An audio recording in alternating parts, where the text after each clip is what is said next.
Turandot by Giacomo Puccini.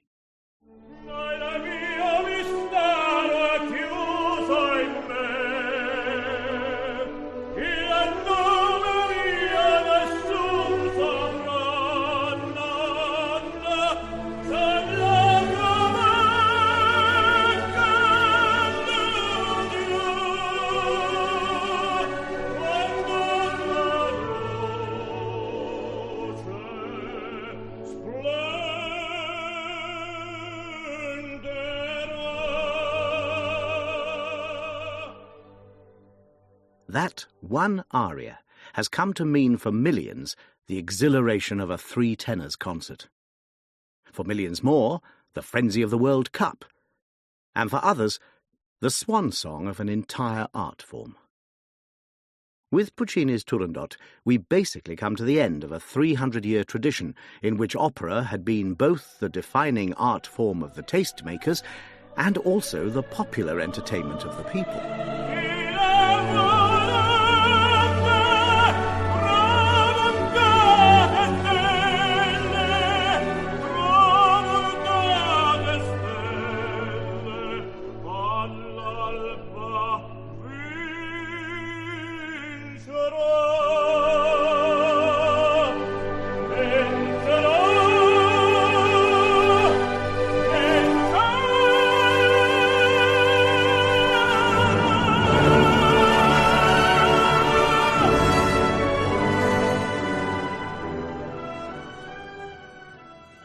Nessun dorma, none shall sleep, until the name of the unknown prince is revealed. Puccini's last opera can appeal in many ways, so let's begin by going through a few of them. It was his last opera, and he didn't live to complete it. It is a melodic masterpiece in which Nessun dorma is only one of several rich tunes. The character of Turandot is one of opera's most enigmatic figures. It is appreciated by musicologists and opera-goers. But above all, it is in a very real sense the last word on Italian opera.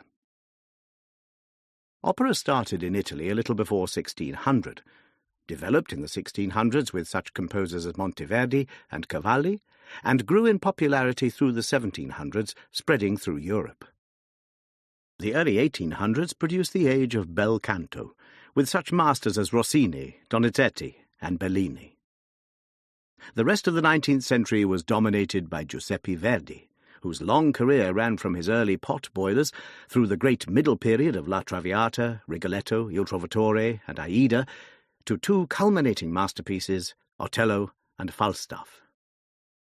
But as the 1800s drew to a close, there was a feeling that Italian opera was in a rut, that the real initiative had somehow crossed the Alps. The mighty music dramas of Richard Wagner were the new music now.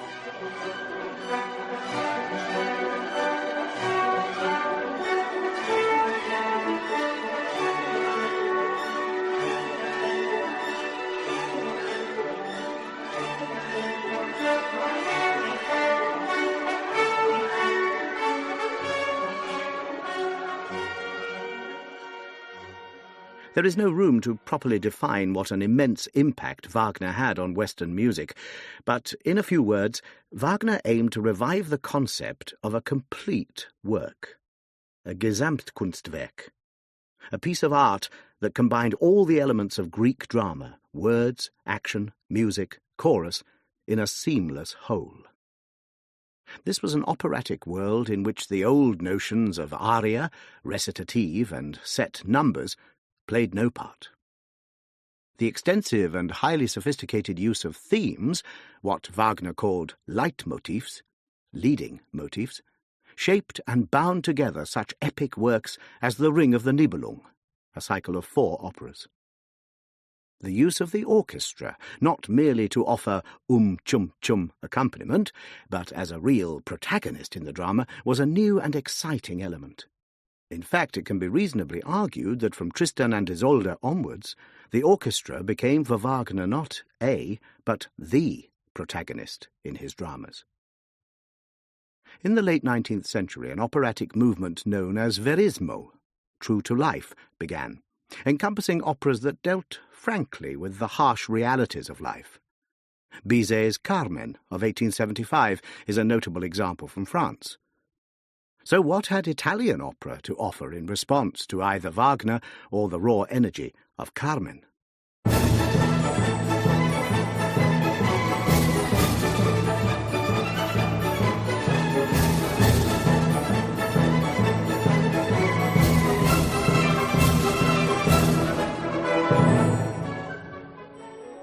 The answer, briefly, was the Giovane Scuola, the young school, in which a new generation of composers attempted to forge a distinctive Italian style from the influences north of the Alps.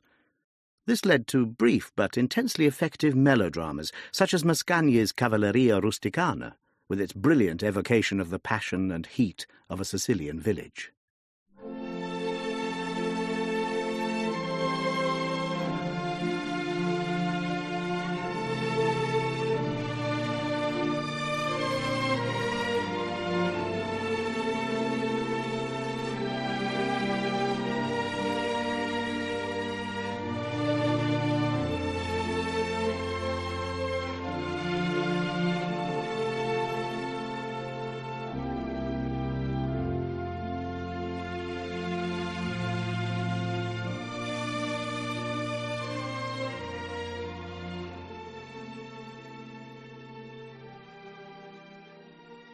This, in turn, led to Leoncavallo's Pagliacci, in which the influence of Wagner is felt in the seamless continuity of the music, in the use of motifs to represent emotions and people, and in the opulence of the vocal and orchestral writing.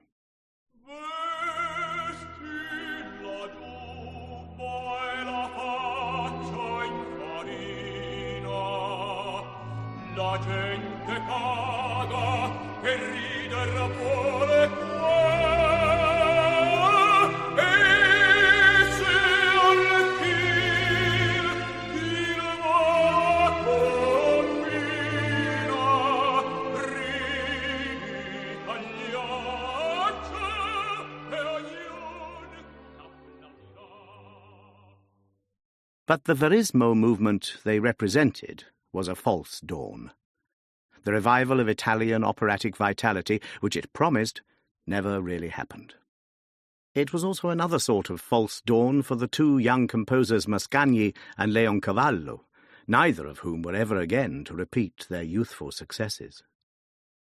It so often seems in human affairs that a movement, an empire, a nation will demonstrate one last burst of creative splendour before imploding and collapsing. Take the grandeur of Rome in the late Empire, the wealth and splendour of the British Empire in the Edwardian age, or the extravagance of France on the eve of the French Revolution. So it was with opera, and this last flourish of creative energy was manifest in Giacomo Puccini. His great career produced, most people agree, the last notes of a popular tradition. Of course, there have been Italian opera composers since Puccini, and outstanding opera composers on the international scene. Prokofiev, Stravinsky, and Benjamin Britten are hugely admired. But the days when the opera arias of one evening became the barrel organ tunes of the next died with Puccini. The days when so-called classical composers were the idols of the people passed with the death of Puccini. But what a passing! His career in terms of major triumphs spans over 30 years, and in that time he gave the opera public some of its most adored works, and opera managements at least 3 of its most indispensable box-office hits, La Bohème, Tosca, and Madama Butterfly. With Turandot, he created a worthy final chapter of popular Italian opera. Puccini was born in the lovely Tuscan town of Lucca, where his family had been music masters and church organists for many generations. It was expected that young Giacomo would follow in the family tradition, and he probably would have passed his days in rural obscurity as organist of the beautiful church of San Michele, had it not been for a far-from-chance encounter.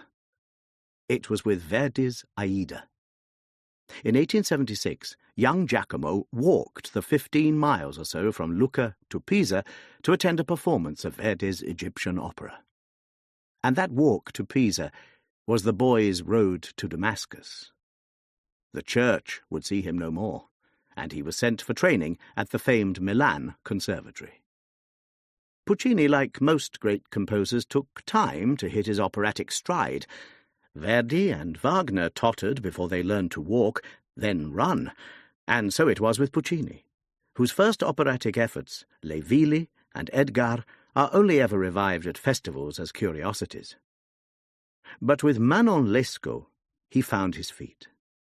It is a youthful, vibrant masterpiece that established his fame not only in Italy, but in the operatic capitals of the world, where it was picked up and presented with a speed that would astonish any young composer today. The opera has a strong story based on a sensational novel by the Abbé Antoine François Prévost, excellent multidimensional characters, and enough sin and sanctity, including a highly moral ending, to satisfy even the Italian appetite for sugar and holy water. We started this introduction with a tenor aria, and it's tempting to sketch in Puccini's great career by focusing on the tenor voice, because no composer wrote more prolific and thrilling music for it than Puccini. He surpassed even Verdi in this respect. So, as a taste of the youthful vigour of Manon Lescaut, here are a few bars of the tenor aria in which Des Grieux sings about how he's never seen a woman of such radiance as Manon. The aria Donna non vidi mai.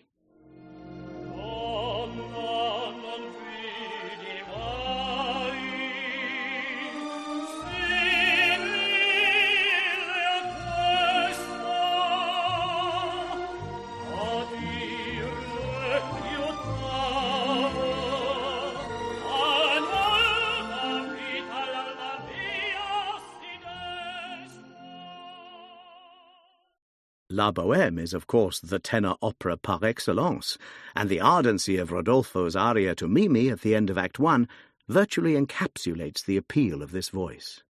Aspetti, signorina, le dirò con due parole, chi son, che t'aggio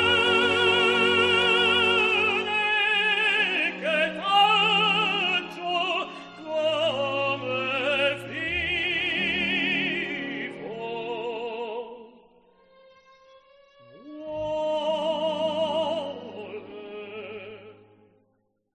With Tosca, you have Cavaradossi's deeply poignant Act 3, E lucevan le stelle. O dolci baci, languide chiarezze, ventrio fremente, le belle forme di Sharia, dai veli. With Madame a Butterfly, on the other hand, the focus is less appropriate, as the tenor aria was only added for the revised version. Puccini's Wild West opera, La Fanciulla del West, written for the Metropolitan Opera, contains an aria which was sung at the premiere by none other than Enrico Caruso, the darling of Met audiences for over 20 years. It is Ch'ella mi creda. Ella mi creda libero e lontano, sopra una nuova vita di redenzione.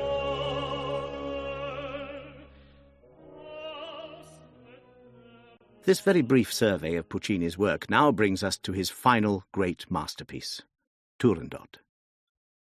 The work is posthumous. It was not completed and performed until April 1926, but Puccini had died in 1924, on November the 29th. Among the passions of his life, apart from music, were women, with whom he had some disastrous relationships, hunting, and smoking.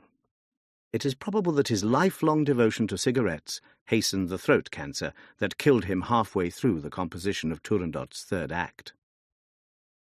The job of completing the opera was entrusted to a well-respected contemporary, Franco Alfano, And while it was fashionable at one time to sneer at Alfano's block capital ending, and others have made attempts to produce a more worthy one, it must be remembered that Puccini left detailed sketches of how the opera was to be completed.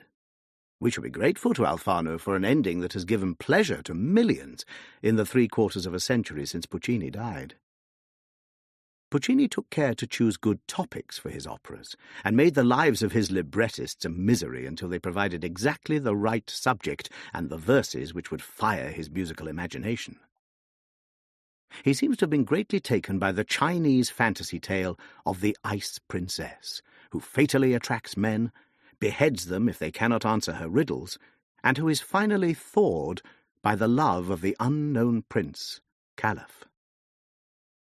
The source of Turandot's libretto is an 18th-century play by one Carlo Gozzi, based on this Chinese tale. The play was unusual for its time in Italy, in that it laid heavy emphasis on fantasy and the world of the imagination, as opposed to the more down-to-earth plays of Carlo Goldoni, which were the rage in Venice. It was taken up at the beginning of 1920 by the literary journalist Renato Simoni and the playwright Giuseppe Adami, and they fashioned a libretto for Puccini. Much has been written about the Chinese elements in the music, and, as in the earlier Madama Butterfly, there are wonderful moments when Chinese-sounding harmonies and extensive use of the pentatonic, or 5-tone scale, add immensely to the atmosphere of the piece. There is also a story that a score of Arthur Sullivan's The Mikado was found among Puccini's papers, and there are occasional echoes of Sullivan's chorus Mia Sama in Turandot, though with only 5 notes to play with, coincidences are bound to arise. Mia sama, under mano maeni, piera piera surano antanjana. Turandotanya ritanya rita. Let's take a moment to run over the plot of Turandot. Turandot's suitors must answer 3 riddles to win her, and if they fail, are beheaded. Caliph is the son of the exiled and deposed king of Tartary, and he comes to Peking, where he meets up with his father and their faithful slave girl, Liu. In time, and despite all the best advice, Caliph offers himself as a candidate for Turandot's hand, answers the 3 riddles correctly, but says that if Turandot can discover his name by dawn the next day, he will agree to die. The order goes out that none shall sleep, nessun dorma, until the name is known. But not even the torture of Liu extracts it. Eventually Caliph himself tells her his name. But there is a final twist that we shall leave until the end. Puccini sets the mood of an opera in its very opening phrases. No one who knows the opening bars of his different operas ever confuses them. So superbly do they fulfill the composer's wish for a motive of first intention, as he called it. Turandot is no exception. Listen now for the atmosphere of barbaric splendour in the opening bars, as the crowd assembles outside the walls of old Peking, to use the 19th century name of Beijing, to hear a proclamation from the Mandarin, who serves as a sort of herald in this opera.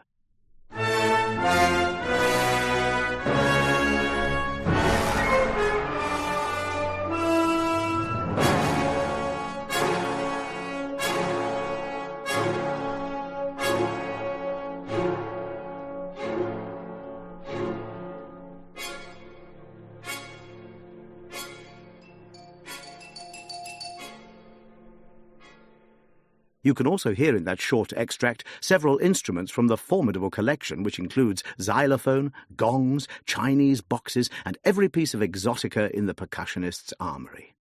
All in service to this picture that Puccini creates of a cruel and fantastic land. The first solo voice we hear is that of the Mandarin, who proclaims that the Princess Turandot will only marry a man who can answer her 3 riddles, and that the Prince of Persia has tried and failed, and will be beheaded when the moon rises. This is one of those roles in opera which, though small, is absolutely pivotal, because in addition to the importance of what he has to say, he must deliver his message in a way that commands immediate attention.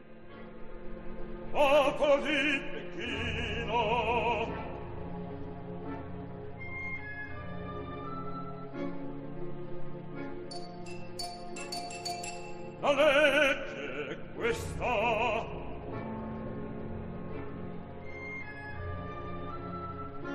Turandot la buona sposa sarà, di chi di sangue regio spieghi d'enigmi e la proporrà. Ma chi affronta il cimento e vinto resta, o regale scuole, la superba testa. The announcement of the Prince of Persia's fate brings forth a great howl of anguish from the crowd, which builds into an outcry of amazing power and energy.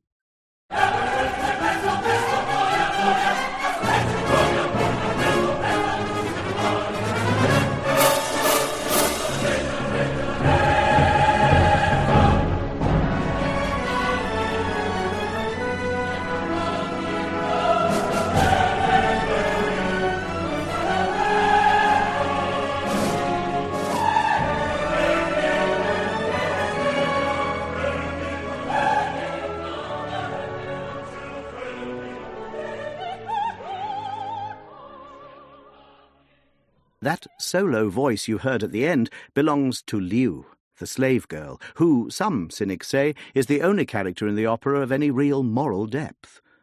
Certainly she is Puccini's favourite type, the little woman of immense courage, here in its final manifestation. Lurking in the crowd of sightseers are three major characters: Liu, as mentioned, Timur, a very old man and exiled king of Tartary, and his son, Caliph, the unknown prince, and our tenor hero, who in this short section recognizes his father and helps him through the crowd.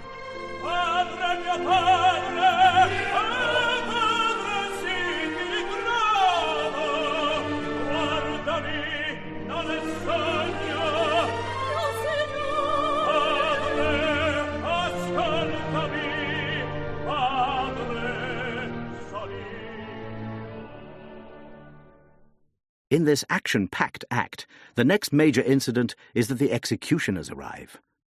Cruelty is a very major element in Puccini's operas, of which more anon, and we have a wonderful chorus in which sparks fly, literally and musically, as the crowd urges the executioners to sharpen the great sword which will decapitate the hapless Prince of Persia.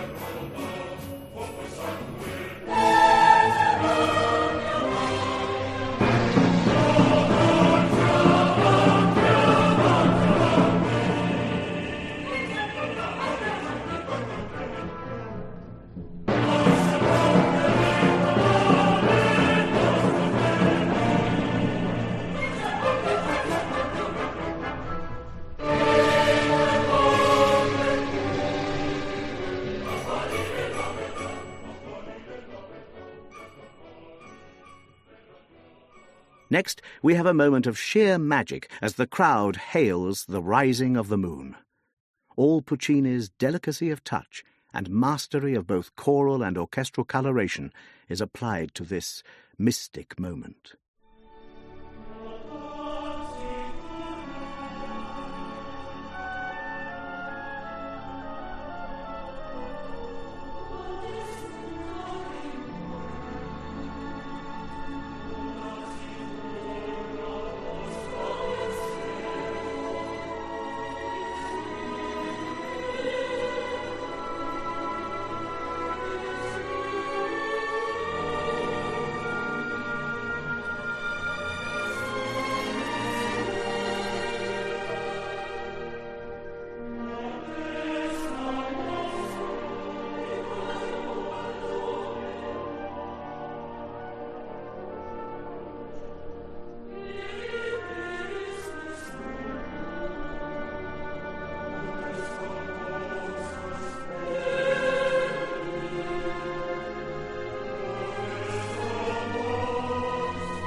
The visual element in Puccini's works is striking.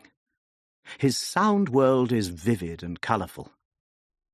At this point, a new colour is created by the addition of children's voices, contrasting strongly with the prevailing barbarity of much of this scene.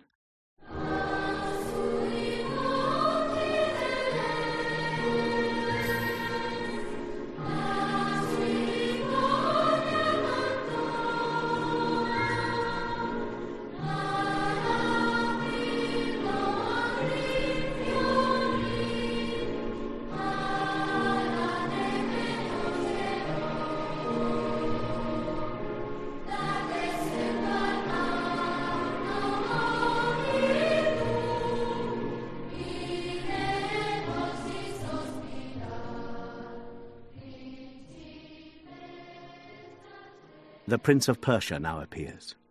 Since he is young and good-looking, the crowd appeal for mercy as Turandot appears, high up in the palace. Puccini's heroines are regularly heard off-stage before they are seen, almost certainly because he believed that delaying their entrance heightened anticipation. Mimi in La Bohème, Tosca and Madame Butterfly are the most famous examples.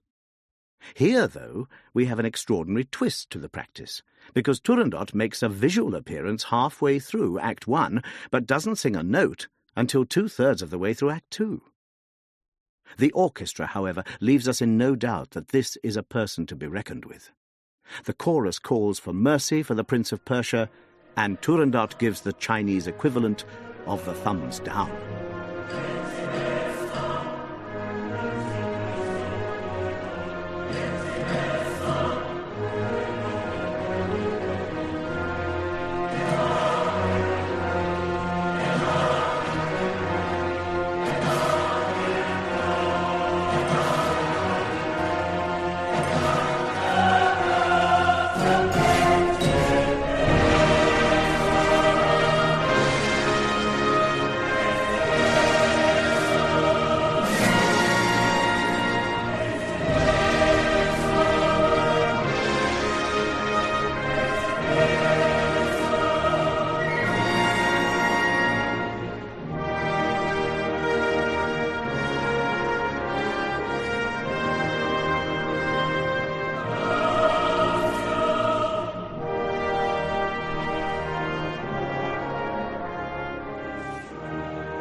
Now, it will not surprise you to learn, operatic tenors being what they are, that Caliph is smitten by this sight of the Ice Princess and determines to take her as his bride.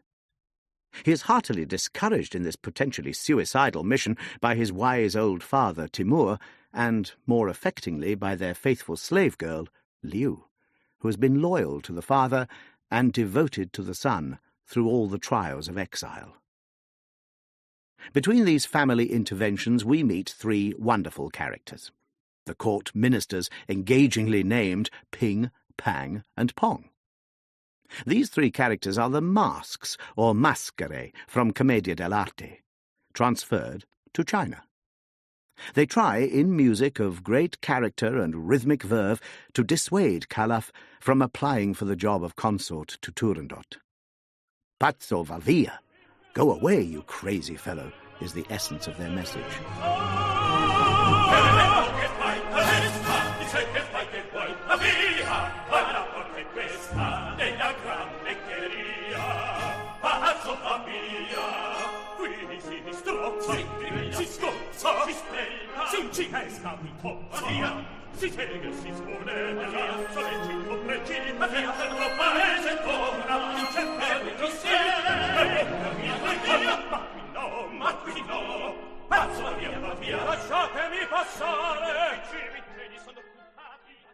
Liu's appeal manifests itself in the first of her exquisite arias that make this such a desirable role for the sort of singer known as a spinto soprano.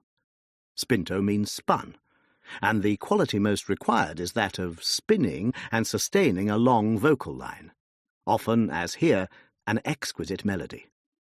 The slave girl sings first, "Signore ascolta," listen, sir, and adds her voice to the chorus of dissuasion.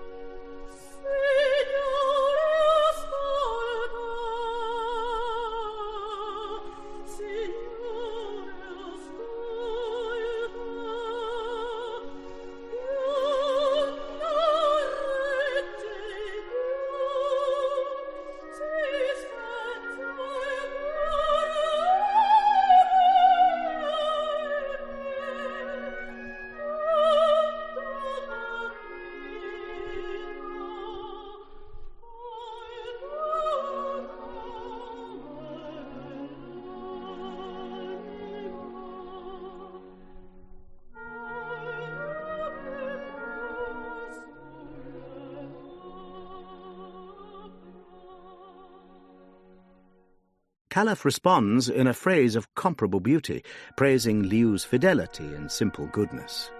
Non piangere, Liu, sei in un lontano giorno io t'ho sorriso, per quel sorriso,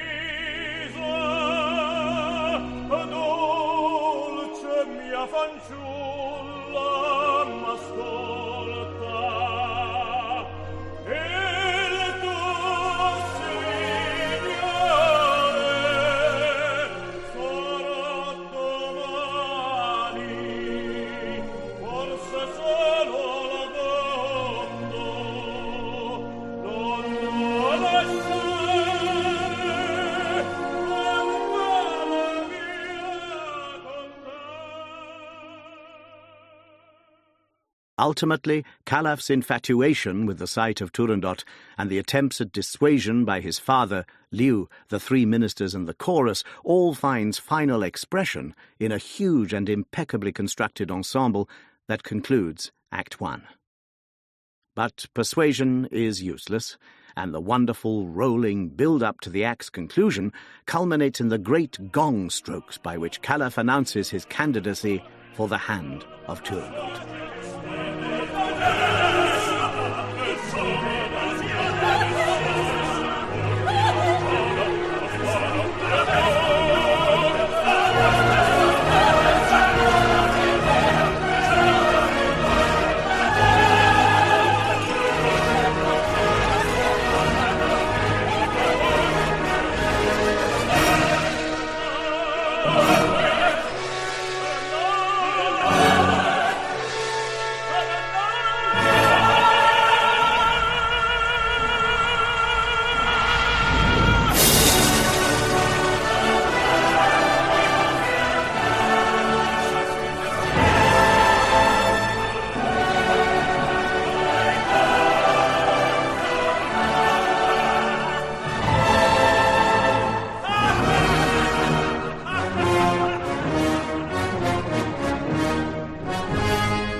Act 2 of Turandot is best known for its spectacular riddle scene, Scene 2.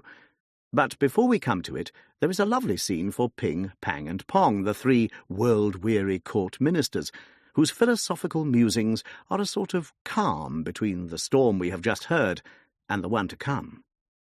It includes some of the most lyrically beautiful music even Puccini ever wrote, and opens with Ping musing atmospherically on the recent sounding of the great gong. He says that whether it presages a wedding or a funeral, they, the ministers of state, will be ready.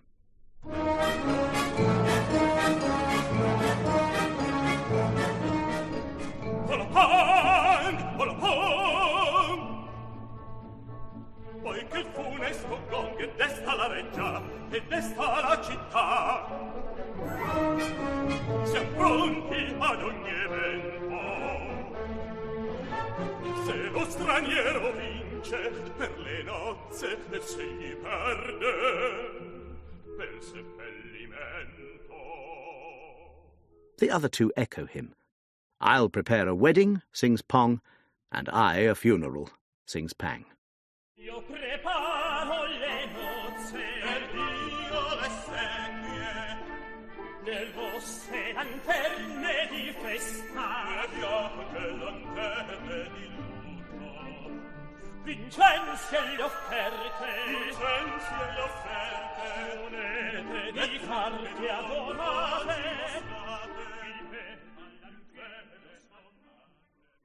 As already mentioned, the three characters are translated from the Masquerade of Commedia dell'arte, and are also traceable in the chorus role of Greek drama. They are commentators on events about them, and they now lament the long, turbulent history of China. Ping is first in a little solo section of great nostalgic beauty.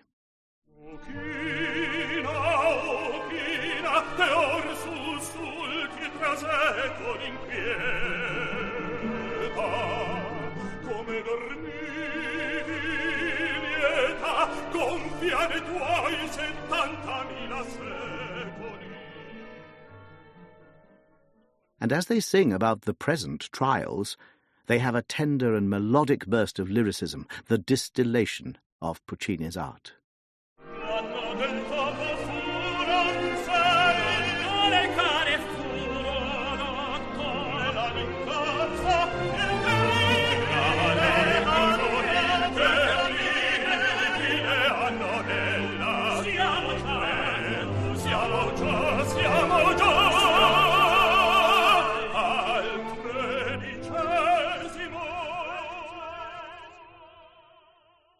Like most old men, and maybe all harassed functionaries, they long for the peace and quiet of their place in the country.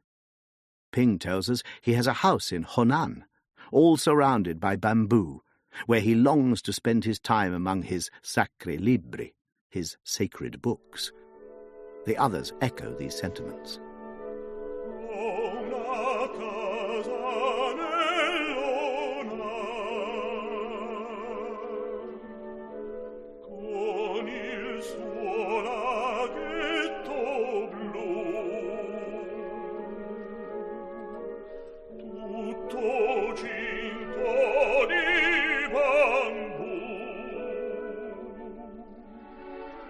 Questo qui a dissiparmi la mia vita, a stillarmi il cervel sui libri sacri.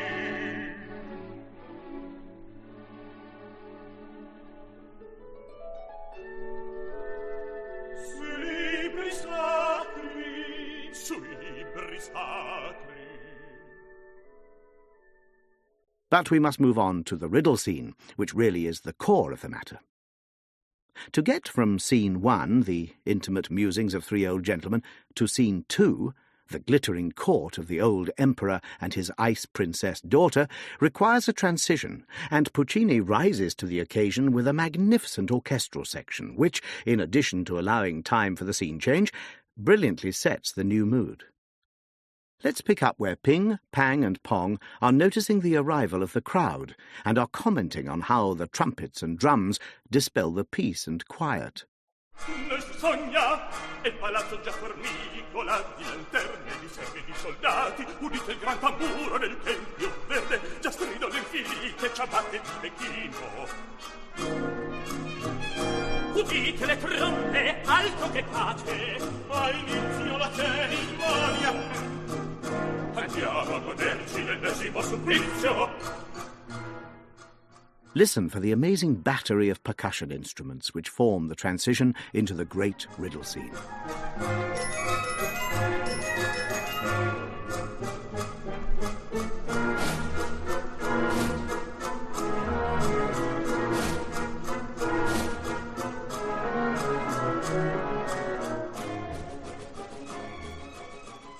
You cannot help but be impressed by the immense brass tune, a sort of God Save the Emperor of China. Let's go on to when the crowd solemnly announces the arrival of the wise men, keepers of the riddles, and spot our three ministers. Ecco Ping, ecco Pong, ecco Pang. Punctuation points that mark the end of this brilliant transition.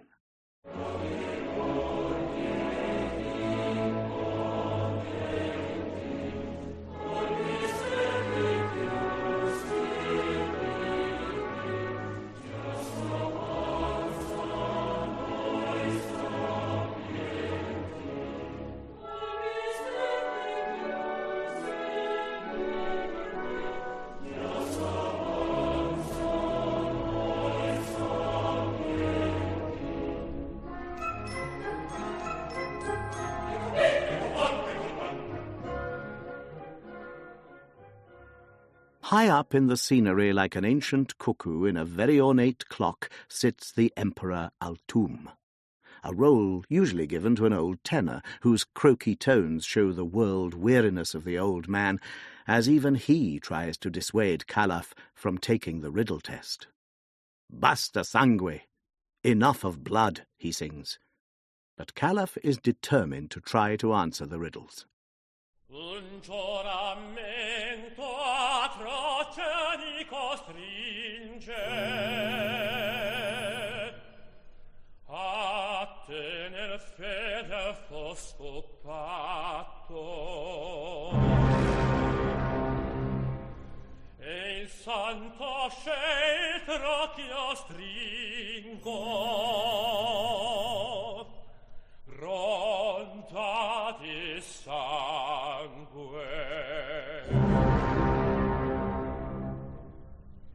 Basta sangue, giovine va, figlio del cielo, io chiedo d'affrontar la prova.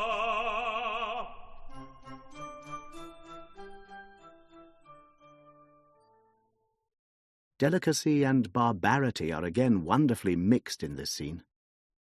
Listen as the crowd wishes the emperor a further 10,000 years of life.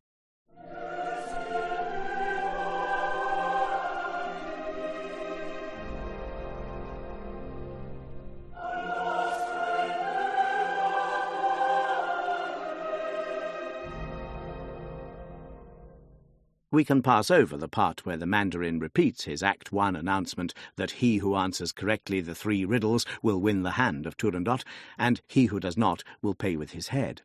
Instead, let's listen to a superbly evocative salute to the Ice Princess by the boys' choir. Again, the contrast between the barbarity and the tenderness is extraordinary.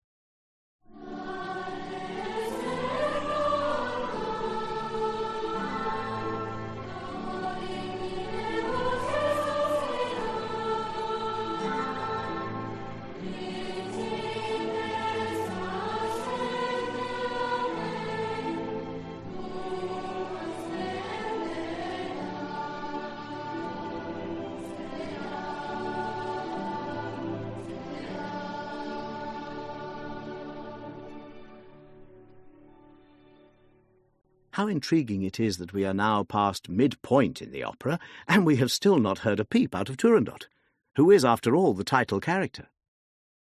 There is so much of interest to note in this enigmatic role.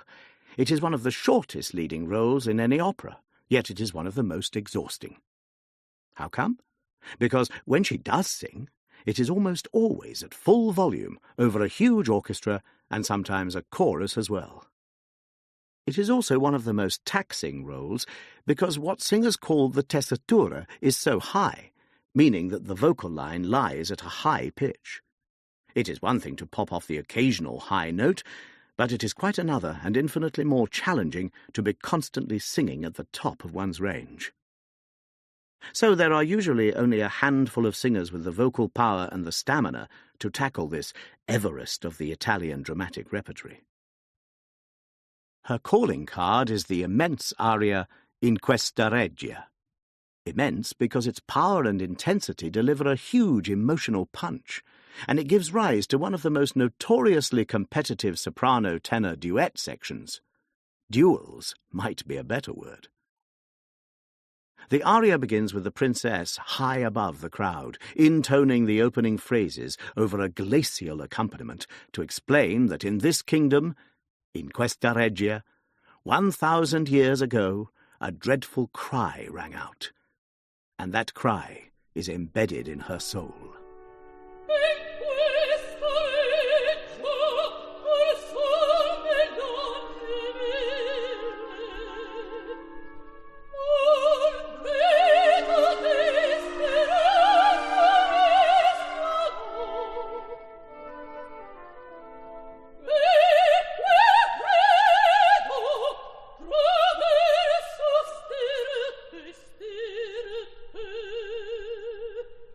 We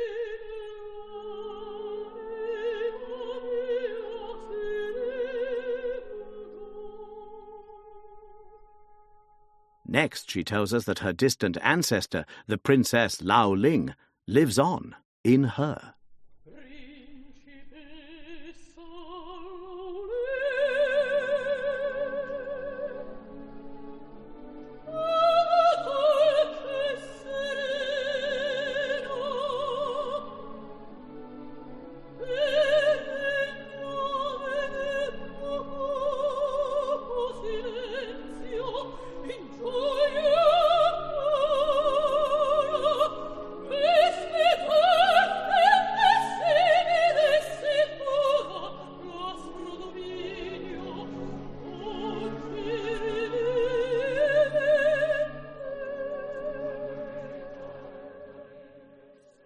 In that terrible time, the kingdom was defeated, and her ancestor was abducted and killed by a stranger like you.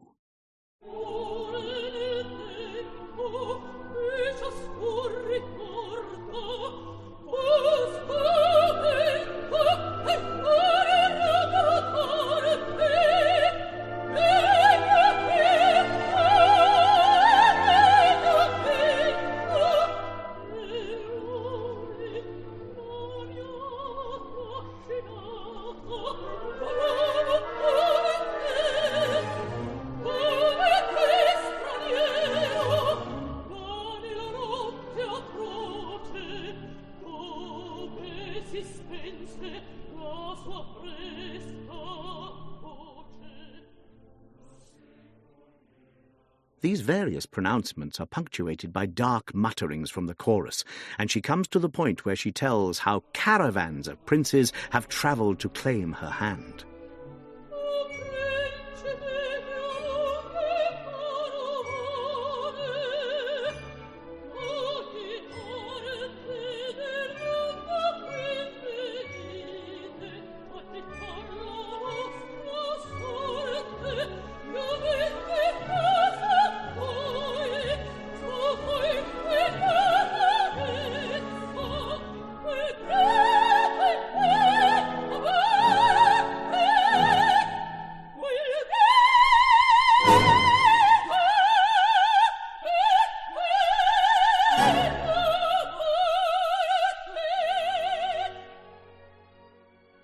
Amateur psychologists could have a field day analysing Turandot's thinking as, to a soaring melody, she tells how none shall ever possess her. The horror of distant events is lodged in her heart.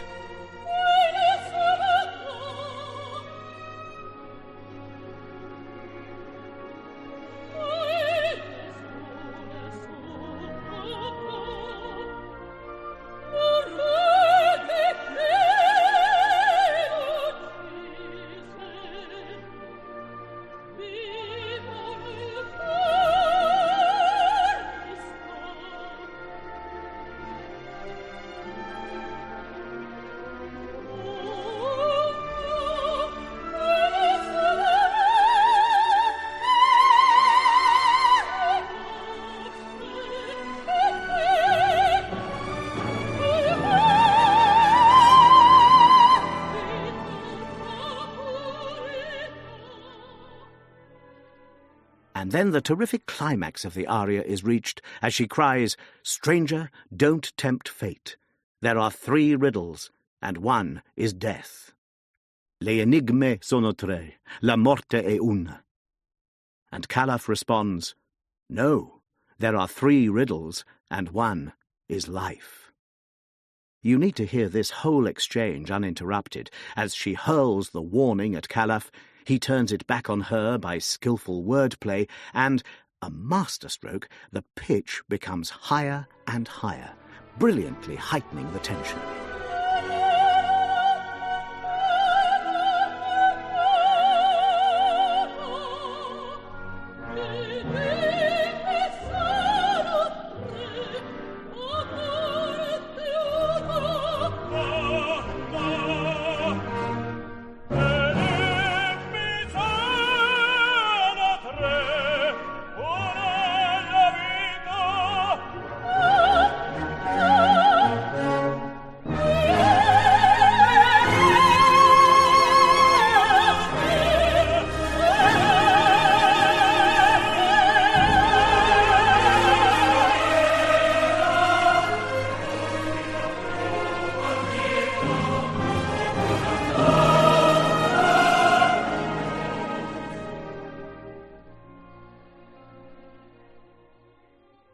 The stage is set now for the riddles.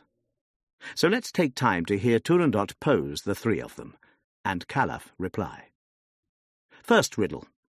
What is the ghost that flies by night, that all the world implores, that dies every night, and is reborn each morning in the heart?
Calaf hesitates a bit and answers, La Speranza, hope.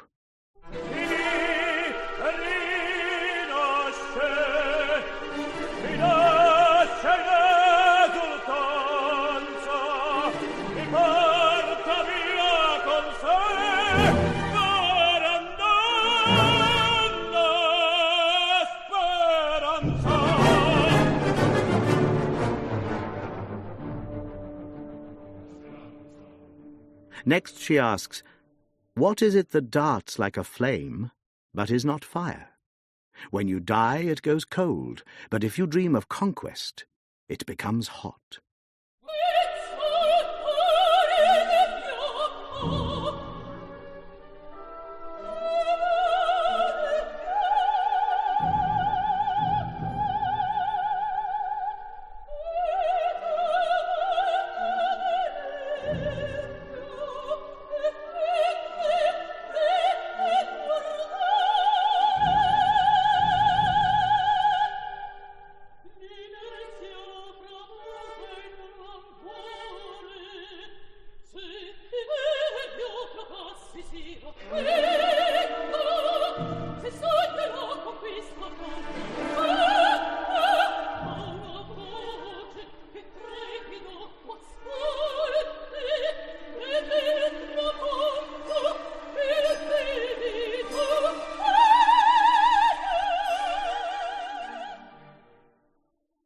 A longer delay this time, but eventually Calaf triumphantly answers, Il sangue, blood.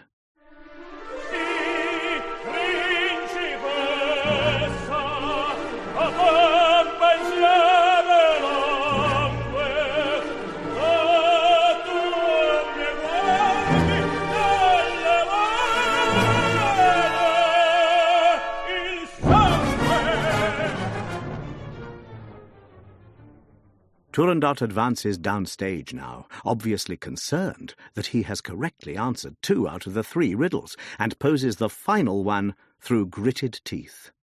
What is the ice that sets you on fire? If it accepts you as slave, it makes you a king.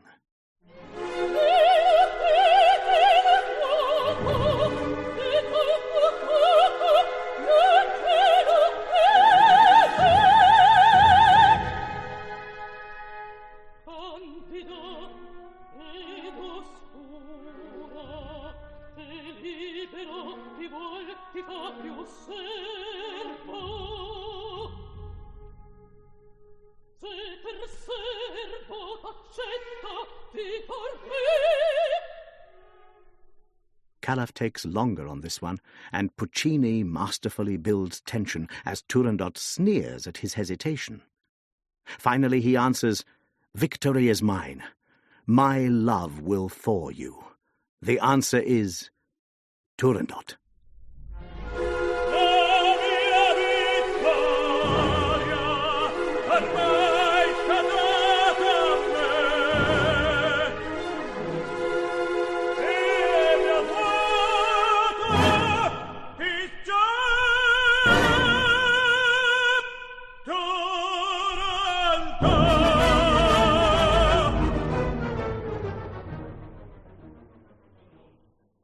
The wise men confirm the answer, and the crowd has a huge outpouring of joy.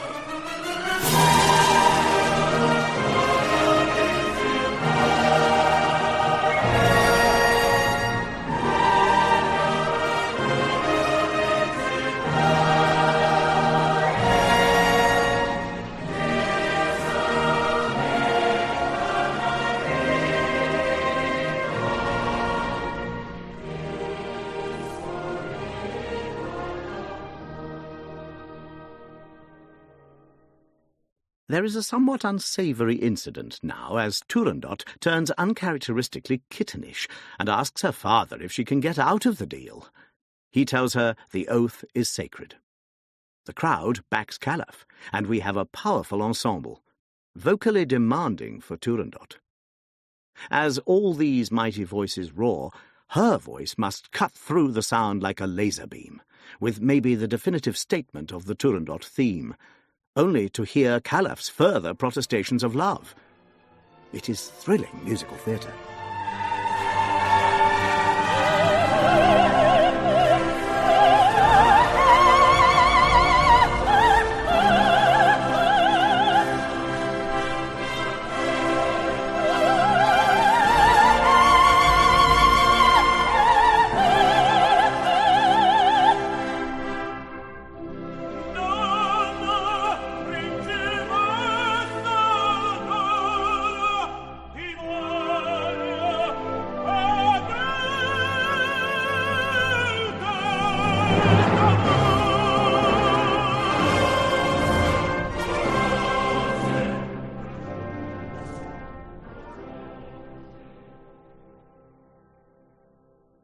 There now occurs one of those moments that make you wonder if any operatic tenor should be allowed out of doors without a keeper.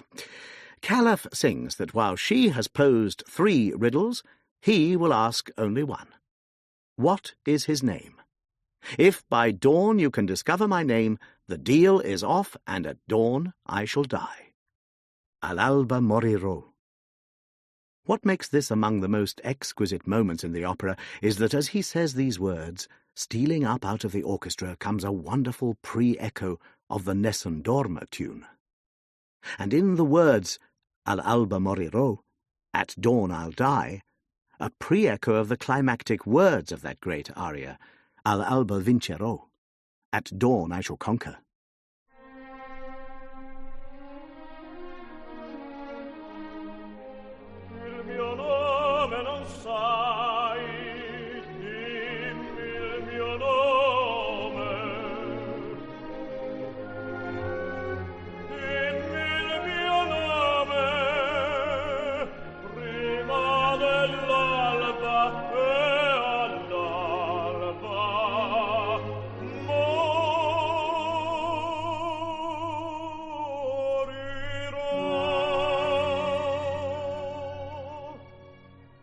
The great scene, and with it Act 2, ends with a huge restatement of the God Save the Emperor theme.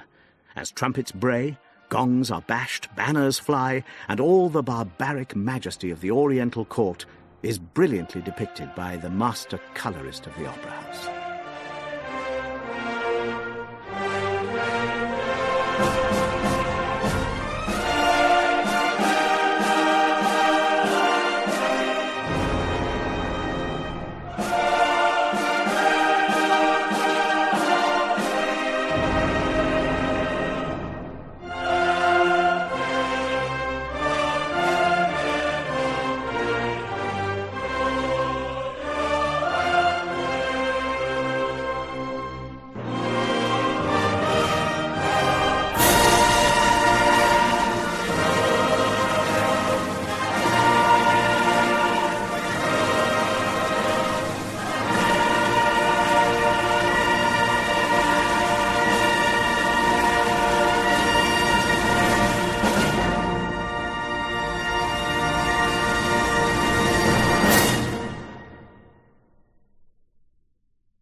3 compels our interest because it contains the last pages Puccini wrote for the theatre. It was completed, as we've said, by Alfano, and controversy rages to this day about the effectiveness of the ending. There is no doubting the effectiveness of Act 3's opening, further evidence of Puccini's unrivalled skill in creating atmosphere. The chorus repeats Turandot's order that none shall sleep, nessun dorma, until the name of the unknown prince is discovered. Let us pick up with these chorus calls off stage and move smoothly into Calaf's repeat of the phrase, nessun dorma.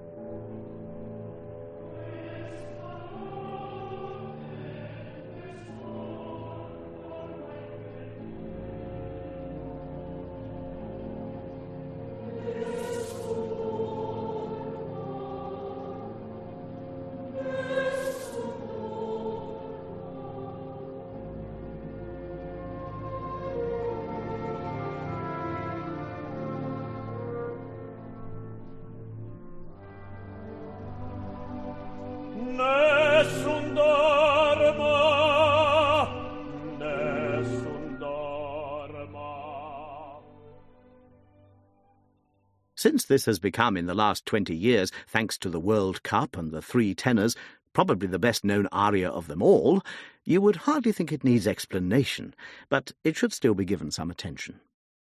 After his first words, Calaf has a lovely section addressing the Ice Princess, who is high up in her cold palace room, looking at the colder stars, a prey to hope and fear. Tu pure, principessa, nella tua fredda stanza, guardi le stelle che tremano d'amore e di speranza. Next, the glorious outpouring of the big tune on the words, "No, the secret of my name is locked within me." La mia mistero è chiuso in me, il nome mio nessun saprà, se la tua manca d'odio, quando la luce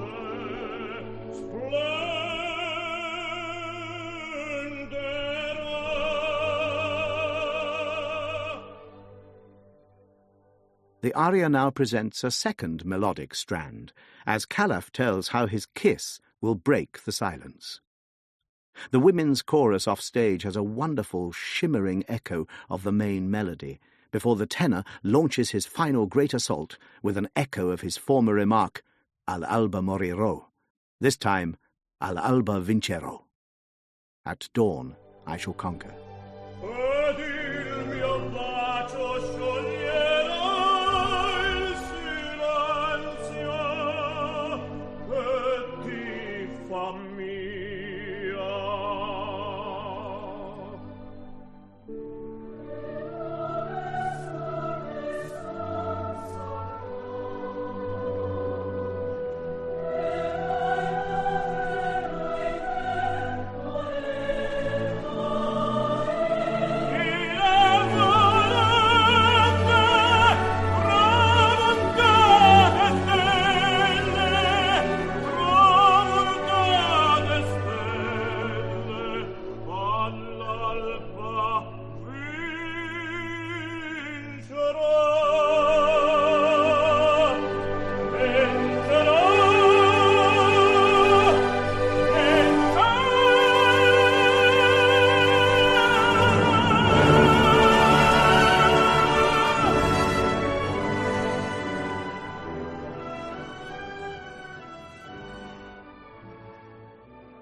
One of the criticisms often aimed at Puccini is an apparent love of cruelty.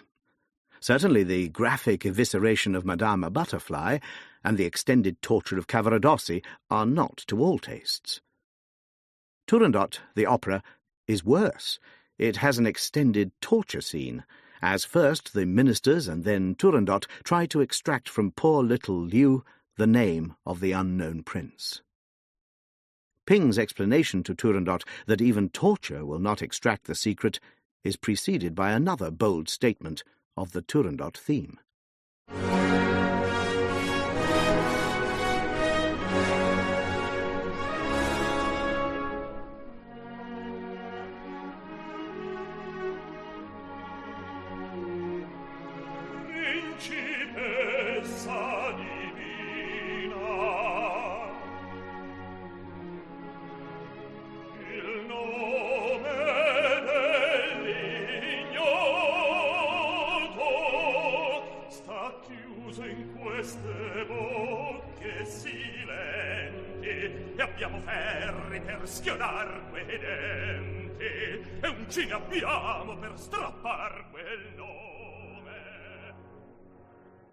Liu admits that she, and she alone, knows the name of the unknown prince. She does this to protect old Timur and young Caliph from death or worse. A brief taste of Liu's torments will be sufficient. Quel nome! Quel nome! Non t'osserva, chiede perdono, ma pedir non può.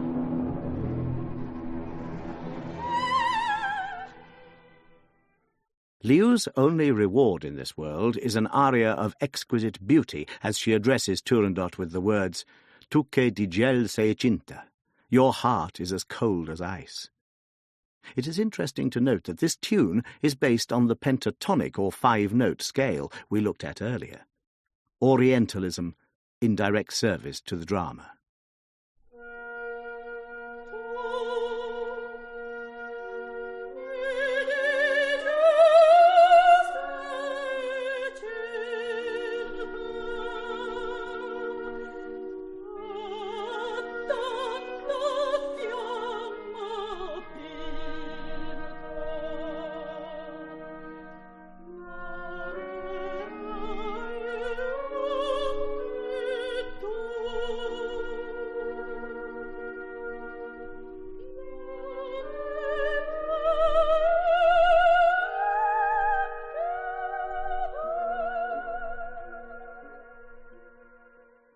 As the aria closes with her saying she will sacrifice herself to save Caliph, she grabs a dagger from a soldier and stabs herself.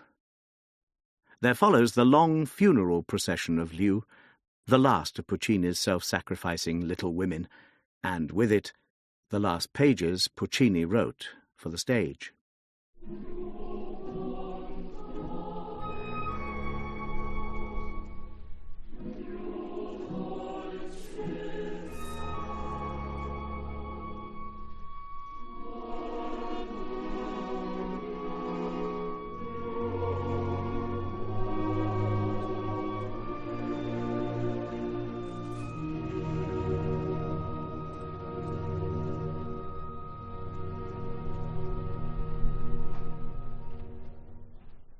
At that point, Giacomo Puccini also died. And thereby hangs an extraordinary tale, because, as we've said, Puccini died in 1924, and the job of writing the end of the opera, based on Puccini's sketches, was entrusted to Franco Alfano, a well-enough known composer in his own right. Puccini's publisher, Ricordi, and the conductor of the premiere, the notoriously irascible and opinionated Arturo Toscanini, had their say in bringing this about. The most extraordinary incident occurred at the premiere at La Scala on April the 25th, 1926. When Toscanini had conducted the death of Liu, he turned to the audience and said, "A questo punto." At this point, the maestro died. He put down his baton and left the pit, leaving the performance unfinished. We shall not follow that practice, though the English soprano Dame Eva Turner, an early and great Turandot, tells us it was the practice in her day to observe a respectful pause after Liu's death. Instead, here are the first words and notes credited to the much-maligned Alfano, as Caliph sings, "Princess of Death, Ice Princess, come down from your lofty height and look at the pure, innocent blood that was shed for you." Principessa di morte, principessa di gelo,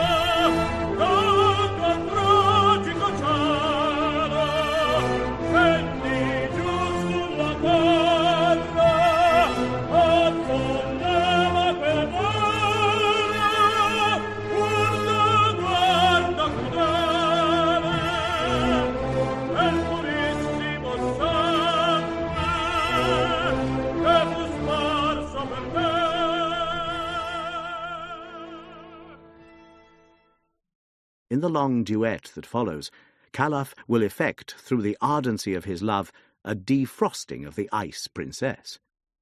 One may ask, after the torture and death of Liu, who would want to win her? Again, the ways of operatic tenors are beyond most of us, but more than one commentator has mentioned that with the death of Liu, the last scrap of decency disappears. Here is Calaf in full defrosting vein.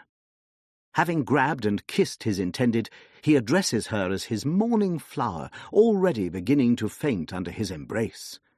And he is backed by some atmospheric coochie-coo music from the ladies' chorus. Oh, mio fiore mattutino, mio fiore ti respiro, i seni tuoi di giglio,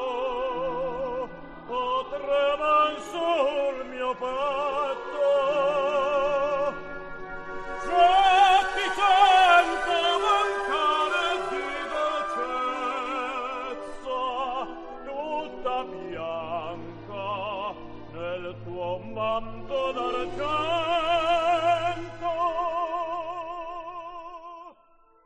Turandot recalls the many suitors she has dispatched, all of whom she despised. But Calaf was different. She feared him, and at the same time was attracted by his heroism.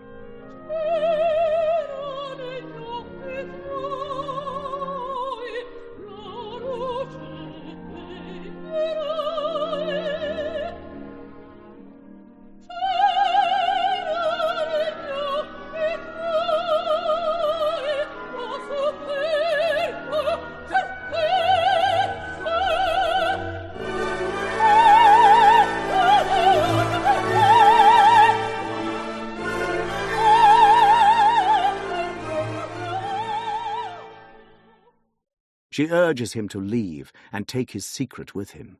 But in another of those oddly kamikaze moments, Calaf says, "It's no secret. My name is Calaf, son of Timur." Il mio mistero non è più sei mia, che tremi se ti sfioro, che sbianchi se ti bacio, puoi perdermi se vuoi, il mio nome è la vita e sentitela.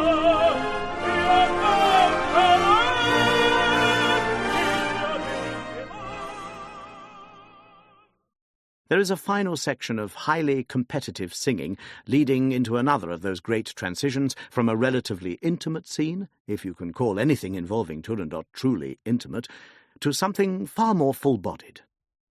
First, Calaf sings of how his glory will be in her embrace. She implies that the final test has come. He says he is prepared to die, and the crowd assembles to hear the outcome.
Then the most extraordinary thing happens.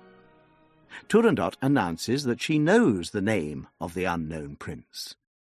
Il suo nome è Amor. His name is Love. The crowd responds with a thundering rendition of the big tune, Nessun Dorma, on full chorus and orchestra.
So ends, perhaps, the last word on Italian opera. Many have seen opera as a product of the greater 19th century, whose banner years were from mid-Mozart, say around 1786, to the death of Puccini and the posthumous production of Turandot. I hope it is evident now that the Tuscan master, heir to the great Giuseppe Verdi, provided a suitably grand and rousing send-off to a whole art form.